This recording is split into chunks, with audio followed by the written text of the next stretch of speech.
வணக்கம், welcome to orange candy kitchen. நம்ம யூஸ்வலே வந்து பூரிக்கு வந்து உருளைக்கிழங்கு மசாலா செய்வோம். ஸோ இன்றைக்கி வந்து நம்ம டிஃப்ரெண்ட்டாக அது வந்து எப்படி செய்யலாம். ஸோ இந்த மழை காலம் குளிர் காலத்துக்குலாம் நம்ம சுட சுட பூரியோடு வச்சு சாப்பிட்றதுக்கு நல்லா டேஸ்டியான உருளைக்கிழங்கு மசாலா இன்றைக்கி ரெடி பண்ணலாம் டிஃப்ரெண்ட்டாக.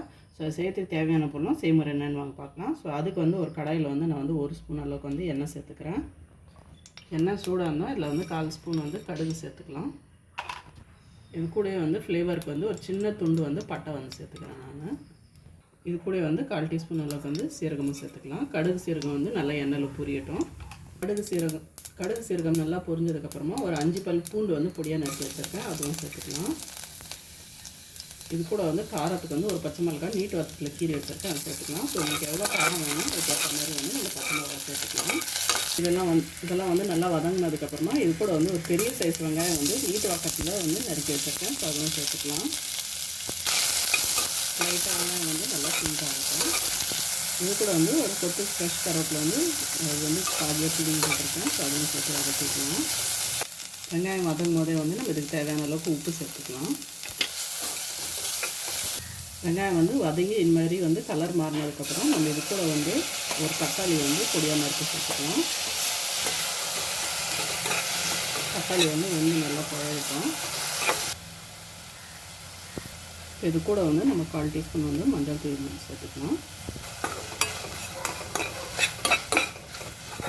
இப்போ வந்து நம்ம வெங்காயம் தக்காளிலாம் நல்லா வதங்கிடுச்சு. ஸோ அடுத்ததாக வந்து இதில் வந்து நான் 2 உருளைக்கிழங்கு வந்து பெரிய உருளைக்கிழங்கு வந்து வேக வச்சு தோல் உரித்து மசிச்சு வச்சுருக்கேன், ஸோ அதை சேர்த்துக்கலாம்.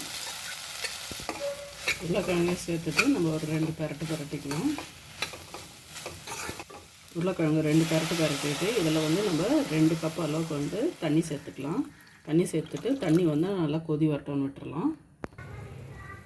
இப்போ பாருங்கள், இந்த ஸ்டேஜில் வந்து நல்லா கொதி வந்துருச்சு. இப்போ வந்து ஃப்ளேம் வந்து லோ பண்ணிக்கலாம்.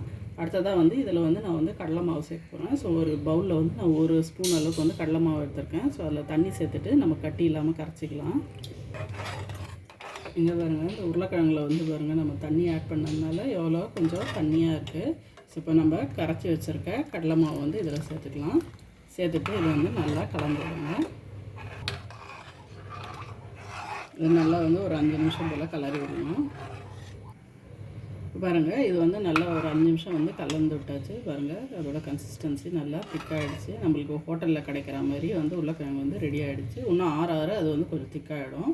ஸோ அடுத்த ஃபைனலாக வந்து இதுக்கு வந்து 1 டேபிள் ஸ்பூன் அளவுக்கு வந்து பொடியாக நறுக்கின புதினா இலையை வந்து நான் வந்து சேர்த்துக்கிறேன். ஸோ அது ஒரு நல்ல ஃப்ளேவர் கொடுக்கும் நம்மளுக்கு.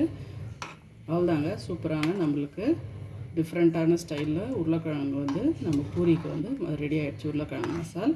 ஸோ வாங்க இது வந்து நம்ம சுட சுட பூரியோட பரிமாறிடலாம். பாருங்கள், சூப்பரான புசு பூரியோட நம்ம உருளைக்கிழங்கு மசால் வந்து ரெடி ஆகிடுச்சு. கண்டிப்பாக இந்த ரெசிபி ட்ரை பண்ணி பாருங்கள், உங்களுக்கும் பிடிக்கும்னு நினைக்கிறேன். ட்ரை பண்ணி பார்த்துட்டு எப்படி இருந்துச்சுன்னு வந்து கமெண்ட் செக்ஷனில் சொல்லுங்கள். அப்புறம் இந்த வீடியோ உங்களுக்கு பிடிச்சிருந்தா லைக் பண்ணுங்கள், ஷேர் பண்ணுங்கள். அப்புறம் மறக்காமல் எங்கள் சேனல் ஆரஞ்ச் கேண்டி கிச்சனுக்கு வந்து சப்ஸ்கிரைப் பண்ணுங்கள். நன்றி, வணக்கம்.